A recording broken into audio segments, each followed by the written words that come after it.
Pertanyaan kelompoknya Fauzi di sini ya. Adakah jenis pelabelan huruf selain pelabelan ajaib? Terus pertanyaan dari kelompoknya Ariska juga ya. Ini pertanyaannya, bagaimana bila bobot simpel saling berbeda nilai? Jelaskan. Nah, ini saling terkait pertanyaan ini.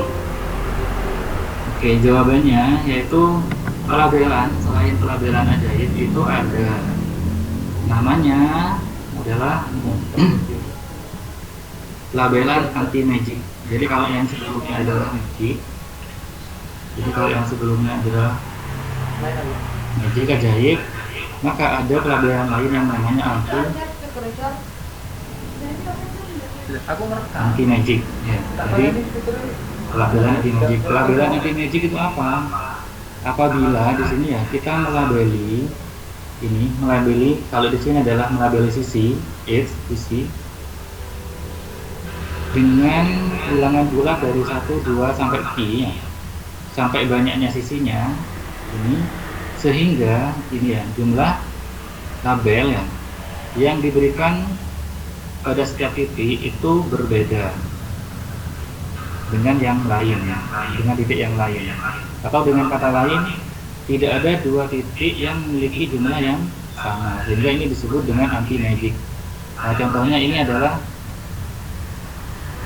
pelabelan sisi. Nah, misalkan ini adalah graf C6 ya, graf C6 1, 2, 3, 4, 5, 6. Berarti pelabelan sisinya angka 1, 2, 3 sampai berapa? Nah, di sini karena banyak sisinya 6, berarti nanti sampai 6. Nah, cara melabelinya gimana? Bisa urut 1, 2, 3, 4, 5, 6 1, 2, 3, 4, 5, 6 atau berbeda seperti ini. Nah, apabila ingin menimbulkan yang setiap bobot titiknya berbeda, maka pelabelannya seperti ini 1, 2, 3, 4, 5, 6. Jadi zigzag 1, 2, 3, 4, 5, 6. Nah, bobotnya gimana? Berarti kita hitung di sini. Berarti bobot titiknya di sini kan ini ya, bobot titik ya. Bobot titiknya di sini adalah selalu berbeda. Kita hitung bobot titik ini. Bobotnya berapa? Bobot titik itu adalah jumlah dari bobot sisi yang saling menempel. Ini adalah 2 sama 1. Berarti bobotnya adalah 3. Yang ini bobotnya berapa? Berarti 4. Ini bobotnya 8, ini 11, ini 10, ini 6. Nah, perhatikan semua bobotnya di sini berbeda. Karena semua bobotnya berbeda, sini ya, ini tidak ada dua titik yang sama, sehingga ini dinamakan pelabelan anti magic. Begitupun yang ini sama. Ada lagi pelabelan AD sisi anti ajaib.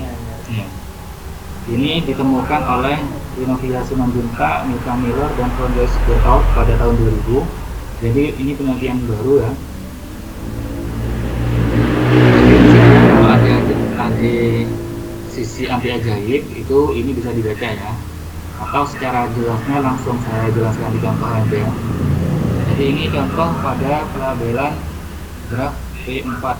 Graf P4 berarti ini adalah 4 ya, 4 dengan titik 4 ya, berarti titiknya 4, 1, 2, 3, 4 dihubungkan oleh garis. Ini adalah graf P4. Nah, pelabelannya dihasilkan seperti ini.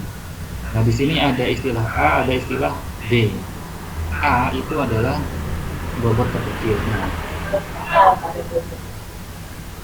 Kecil. Jadi di sini bobot sisi ya, di sini kan total sisi anti ajaib, berarti sisi yang dihitung. Berarti bobot sisinya berapa ini?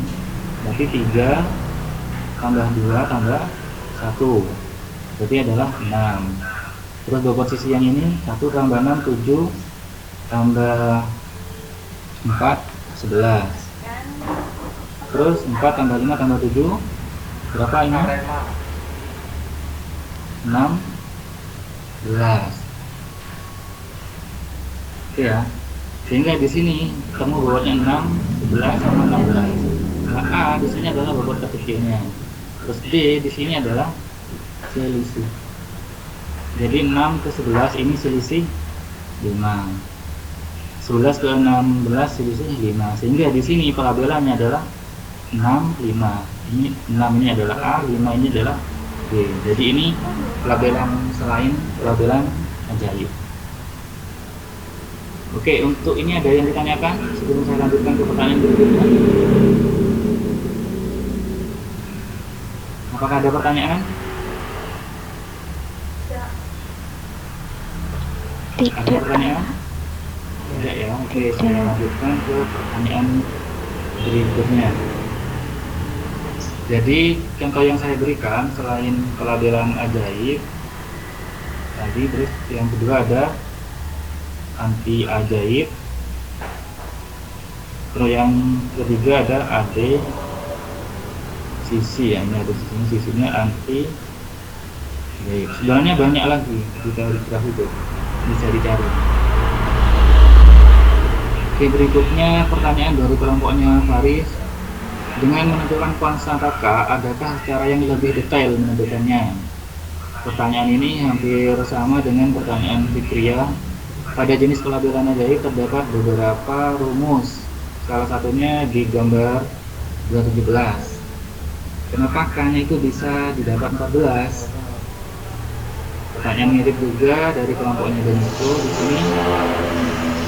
Dalam memberikan pelabelan pada geograf, apakah harus graf tertentu? Bagaimana cara mengabelinya? Jadi pertanyaan dari kelompoknya Deniko ini ya, apakah untuk graf tertentu? Jawabannya adalah ya. Sehingga tidak semua graf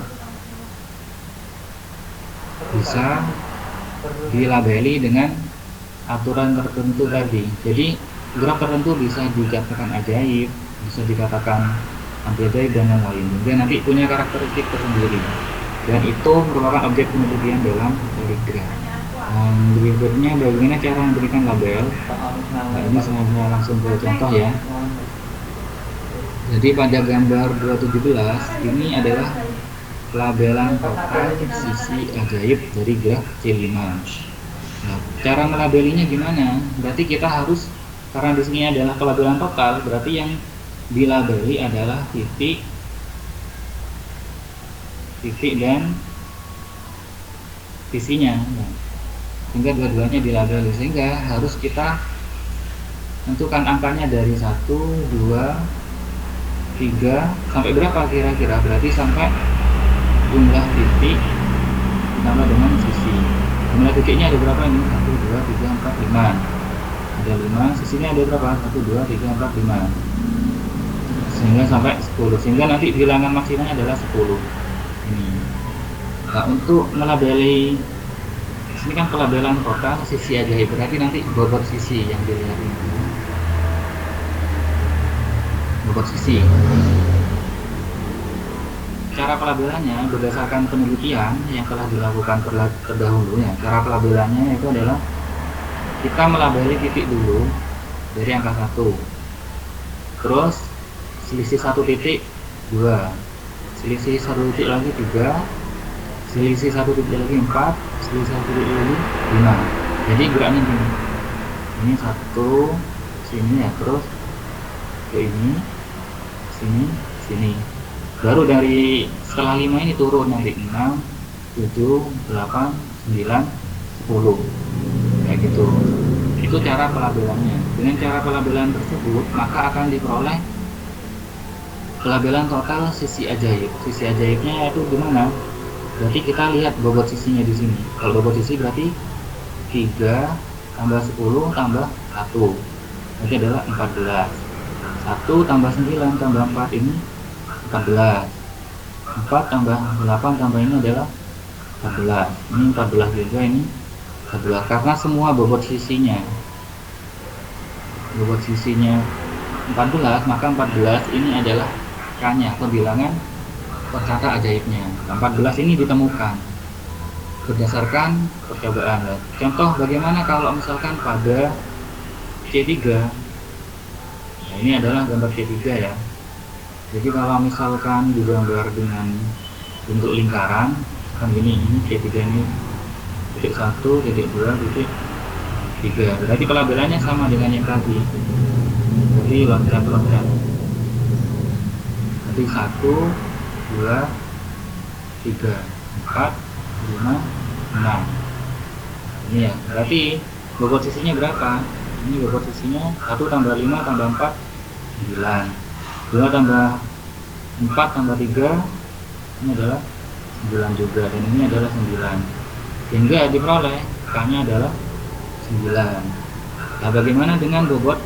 Ini kan pelabelan total. Kalau misalkan yang kita lihat adalah bobot sisi, berarti ini yang kita lihat berarti 3 tambah 5 tambah 4 8 itu 12 ya.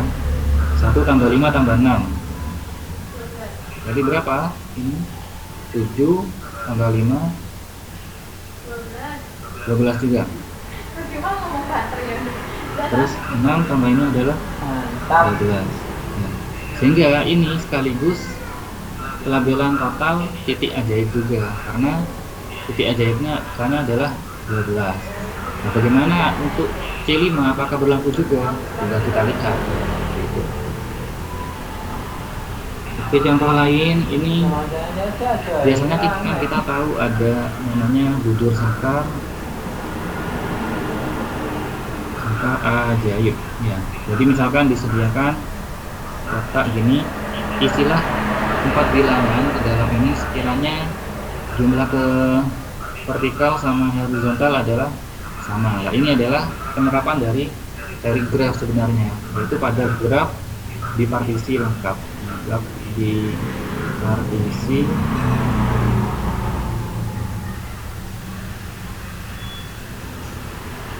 Graf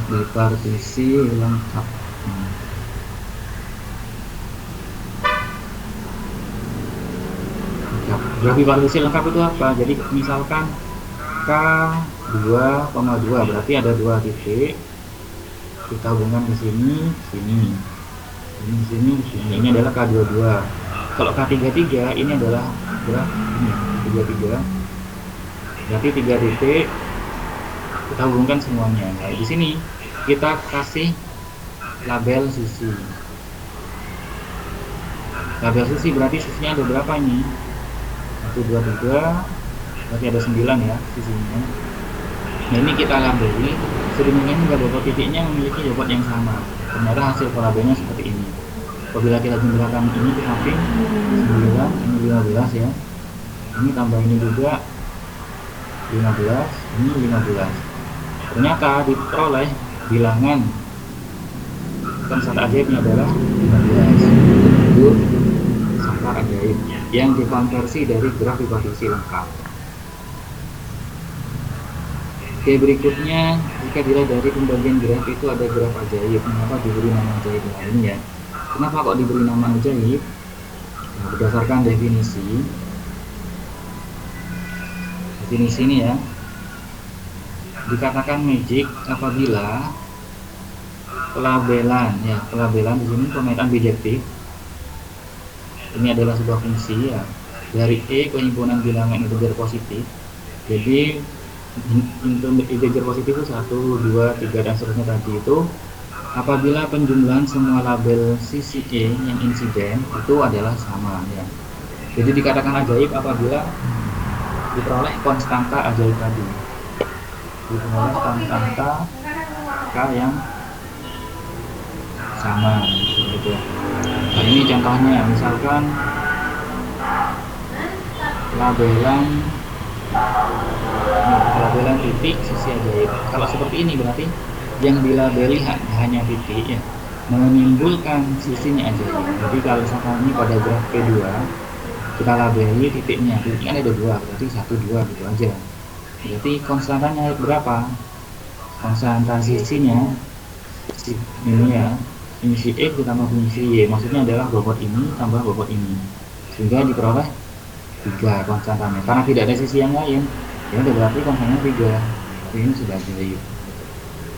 Ini untuk pelabelan titik sisi ajaib. Berikutnya pelabelan total titik ajaib.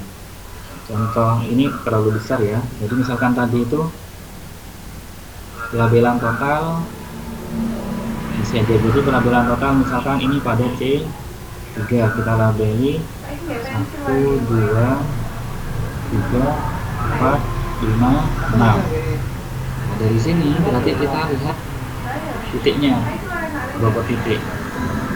Karena disini pelabelan total titik ajaib, berarti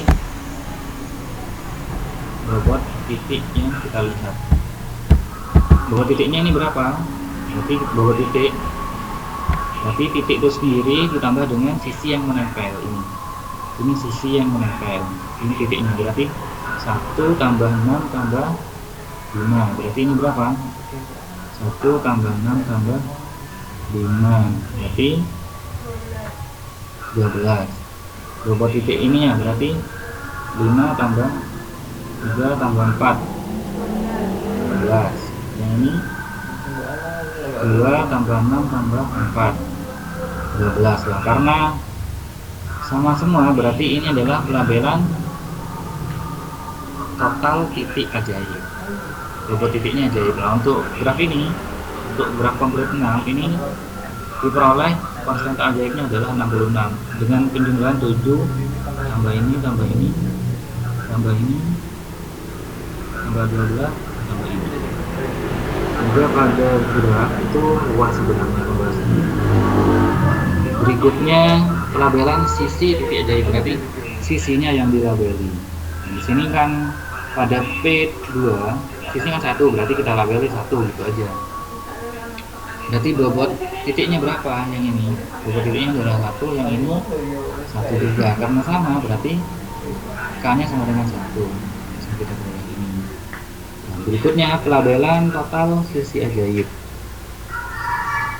Seperti tadi itu ya, jadi ini total semuanya, terus bobot sisinya yang kita lihat. Ini adalah bobot sisi. Jadi yang ini adalah 8 tambah 4 tambah 2. 8 tambah 4 tambah 2 diperoleh berapa ini? 14. Jadi ini juga ya, ini diperoleh 14 sehingga diperoleh konstanta ajaibnya adalah 14. Oke, ini sudah kita bahas semua ya pertanyaan-pertanyaannya. Apakah ada yang kurang jelas? Apakah ada pertanyaan?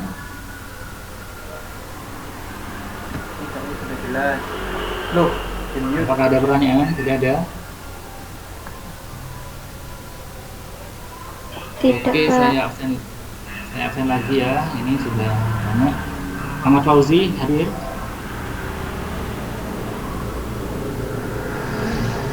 Ahmad Fauzi. Ini orangnya ada tapi gak ada semua. Ya. Aisyah. Bisa Iya hadir? Pak, Aisyah hadir. Ariska.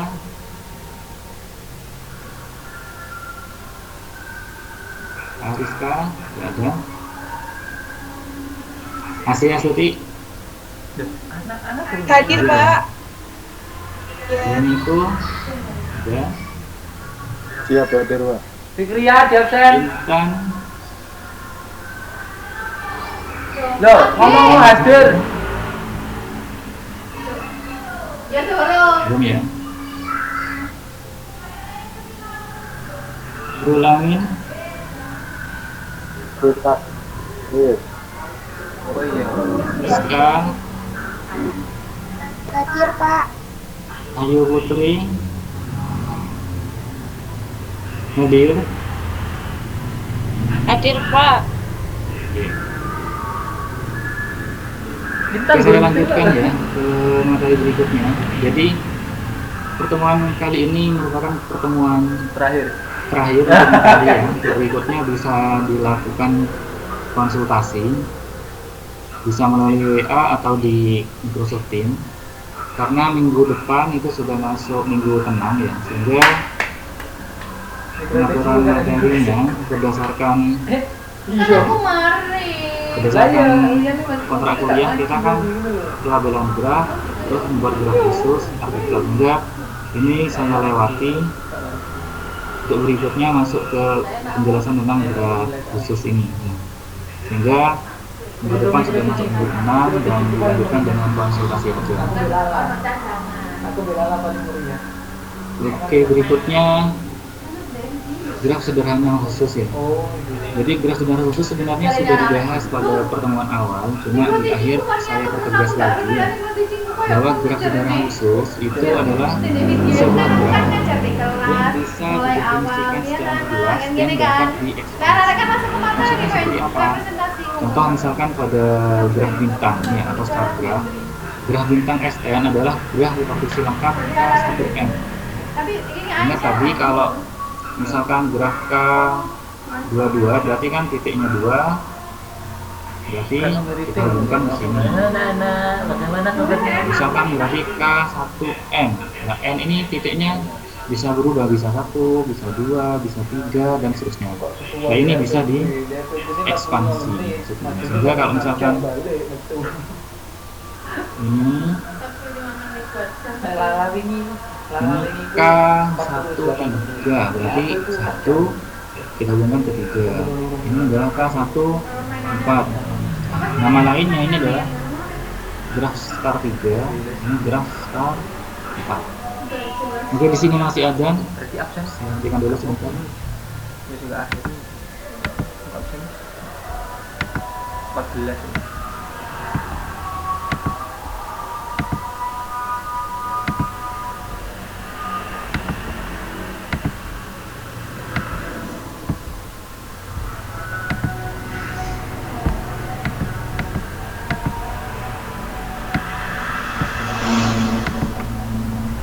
Kalau pun itu pinggiran itu belum gede. Caranya kendaraan war-war.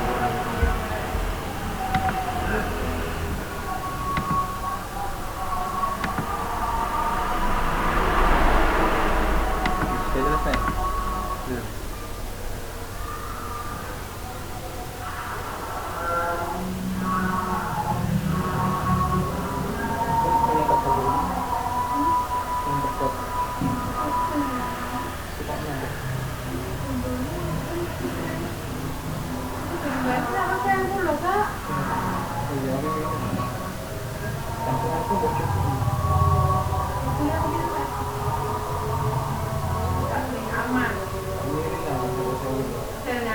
Tengok iki pacar wae anu iki ngomel iki digolongi keliru. Ya. Bapak kok kayak aku mau golong gak ero aku jalane arek-arek. Iya iya anu. Mbok aku ngomongnya kok arek-arek ngene. Kalau itu untuk ini, untuk nang itu nih. Itu yang dari Gak usah gimana nih. Aku bikin nilai. aku pakai nilai ya, pakai nilai.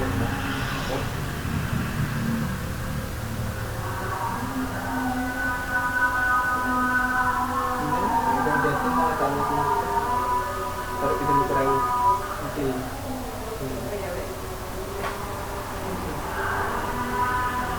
saya tahu kan kriminal tapi bisa nggak bisa Iya deh. tapi kita tahu Gak pernah itu. apa ya apa ini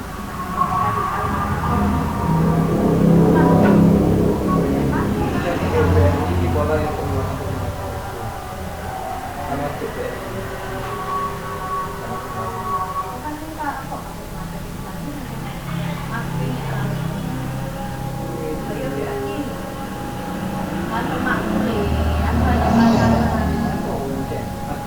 Oke, saya lanjutkan ya. Jadi ini adalah definisi dari graf bintang.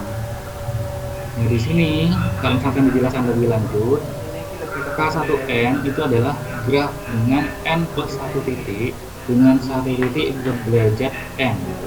1 titik itu yang pernah maksudnya, yang dinamakan dengan titik pusat, dan N titik berderajat 1 yang dinamakan daun. Nah, ini adalah sebagai daunnya. Nah, ini adalah definisi dari sebuah graf bintang. Jadi ini ya penamaannya, kalau misalnya K13 ini bisa dinamakan dengan S3, S4, S5, S6. Jadi kalau ini jumlah daunnya 6, ini adalah S6, seperti itu. Ini adalah salah satu contoh graf khusus dan ini bisa diekspansi. Jadi dari S3, S4, sampai nanti kita peroleh sebuah graf SN. Nah, ini adalah notasi umumnya. Notasi umumnya. Nah, ingat ya, perlu diingat lagi, misalkan pada sebuah graf G didefinisikan sebagai pasangan himpunan PE, vertex H yang titik posisi, yang dalam hal ini P ini adalah himpunan tak kosong dari titik atau vertesis, terus yang E ini adalah himpunan sisi atau H yang menghubungkan sepasang titik. Nah, di sini yang tidak boleh kosong adalah P, berarti E ini boleh kosong. Harga mutlak P ini adalah rumus banyak titik pada graf. Nah, kalau misalkan pada graf biasa ini adalah jumlah titiknya ya, banyaknya titik. Tapi kalau pada graf khusus ini adalah rumusnya, rumus banyak titiknya. Jadi kalau misalkan Sn berarti P-nya berapa kayak gitu. Nanti ada contohnya. Untuk harga mutlak P E di sini adalah rumus banyak sisi pada G. Ini contohnya ya. Jadi pada graf bintang, tadi kan titik terus dihubungkan ke sekelilingnya. Ini ya. Jadi bisa didefinisikan. Jadi P-nya itu sama dengan apa? Nah, ini bisa didefinisikan. Jadi misalkan kita tulis sebuah himpunan, berarti turun berawal P XI ya. Di mana I-nya itu dari 1 sampai N. Sehingga kalau misalkan kita mau menulis S3, misalkan S3 ya, berarti P-nya sama dengan berapa? Berarti kan ini P, I, berarti P ke X1, P ke X2, P ke X3. Ini dari mana? Kenapa kok berhenti sampai 3? Karena ini S3 ya. Nanti titiknya kan gini. Ini P, X1, X2, X3. Berarti himpunan P-nya, ini himpunan titiknya ya. Jadi himpunan titiknya adalah P. Kalau ini E, Berarti kalau P-nya berarti ini koma ya. Sini P, X1, X2, X3. Berarti ini ada P, X1, X2, X3. Ini untuk P. Bagaimana untuk S-nya? Berarti PXI. Berarti kalau dari P ke X1, P, X2, X3 sampai Xn. Katanya ini bergerak sama. Nah, ini bentuk umumnya. Bagaimana untuk titiknya? Nah, titiknya di sini jumlahnya berapa? Seperti yang saya sebutkan tadi ya. Ini kan N. Berarti banyak titiknya itu mengacu pada N-nya ini. Jadi kalau ini S3 misalkan, kita kembali ke gambar atas. Ini S3 jumlah titiknya berapa? 4. Ternyata S4 jumlah titiknya berapa? 5. S5 jumlah titiknya 6. Nah, di sini 3 jadi 4 jadi 5. Oh, berarti secara umum kalau Sn berarti N plus 1. Ini adalah banyaknya titiknya. Sehingga diperoleh rumus umum ini N plus 1. Bagaimana dengan E-nya?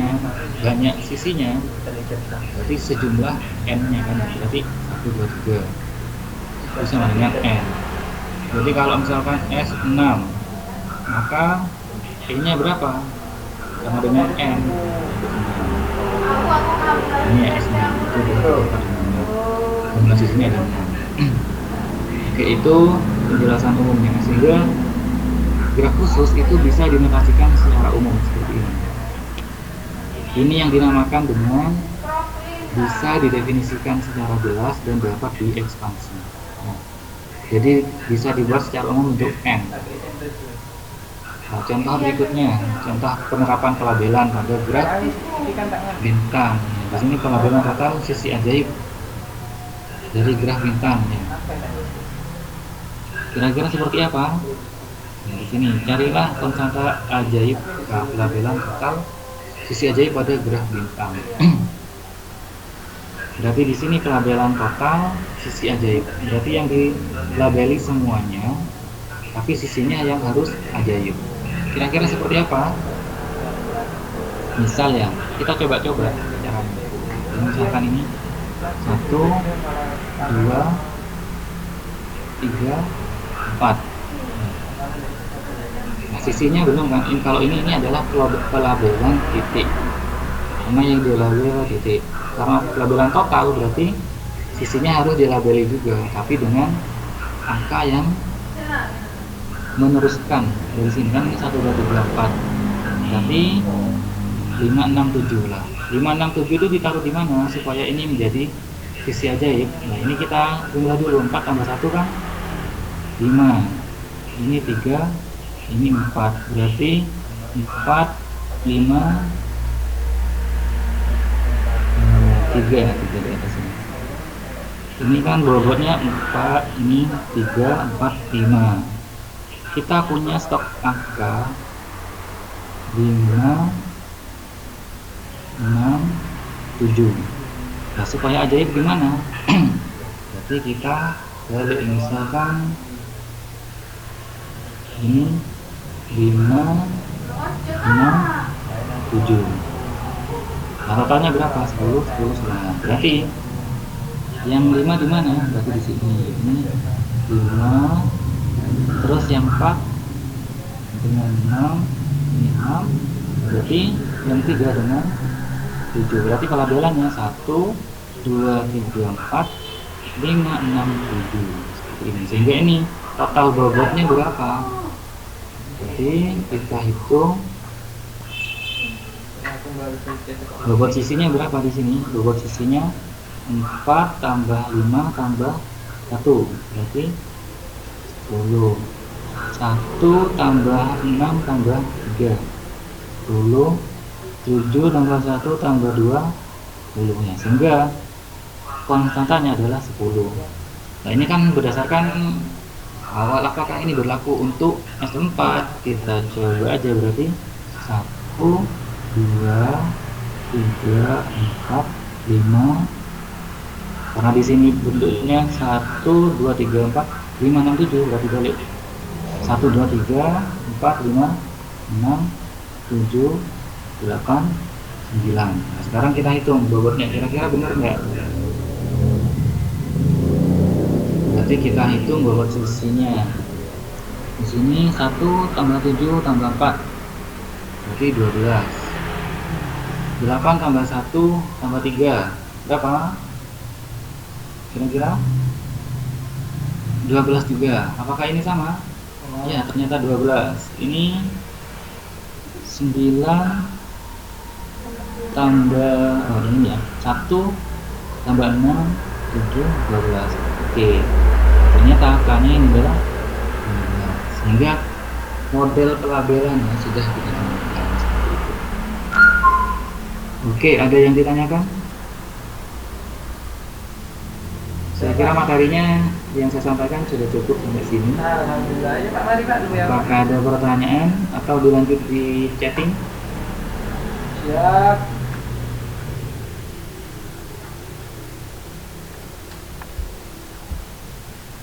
Lalu ada pertanyaan?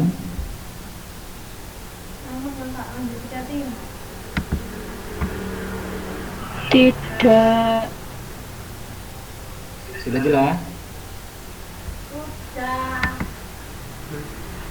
Sudah jelas, Pak. Oke.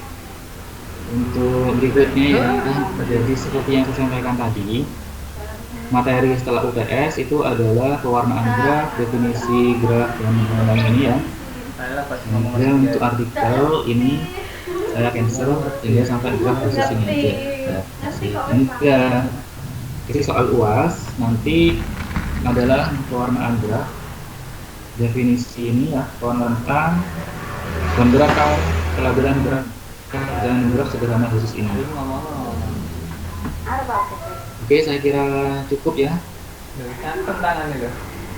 Ada pertanyaan atau kita lanjut di kolom chatting? Mungkin sambil mikir ya, saya tunggu di kolom chat untuk pertanyaannya sampai pukul 19. Ini masih pukul 18.50. Untuk meeting ini saya akhiri terlebih dahulu. Kurang lebihnya mohon maaf. Saya akhiri. Assalamualaikum warahmatullahi wabarakatuh.